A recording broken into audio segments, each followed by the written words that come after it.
Hello everyone! Tara, samahan niyo po akong gumawa ng mechado na pork belly. So ito na po yung ating pork belly. Mamarinate natin ng saglit with soy sauce, pepper, and garlic powder. Ayan, mamarinate natin saglit habang nagbabalatay ng potato. So ayan na po. Okay na yung patatas. Ayan. Na-slice na po natin ang ating mga iba pang sangkap. Tomato, onion, and garlic. So yan ang ating mga kasamahang sangkap. So i-blend po natin yan, ang ating mga sangkap. Kailangan maging pino siya. So ayan na yung garlic, kailangan nating pinuhin. And then yung tomato. Next is onion. So yung onion talaga, madami po talaga akong nilalagay na onion. Mga 3/4 kilo or almost, basta ganon, marami.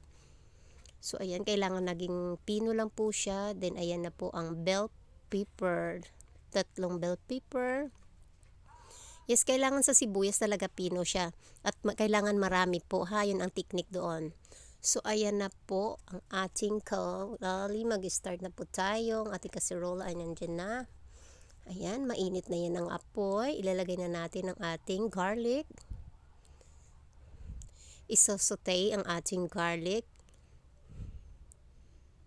And the next is tomato.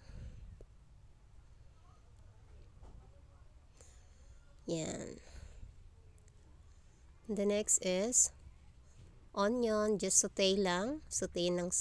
Isosaute lang natin sila. So, ang onion is marami ha. Kailangan marami po ang onion kasi yan po ang nagbibigay lasa sa ating ng ating pork belly mechado. Siya po yung nagbibigay sauce talaga dyan. Kaya, need po maraming onion. So, ayan na po. Takpan natin. So, ayan na. Kumulo na siya. Oh, napaka-yummy look. So, ilalagay na natin ang ating potato. Yan, palambutin lang ng konti. After nyan, ini-next naman natin yung ating iba pang sangkap. Ayan, malambot na ang ating potato nyan. So, ilagay na natin ang ating bell pepper.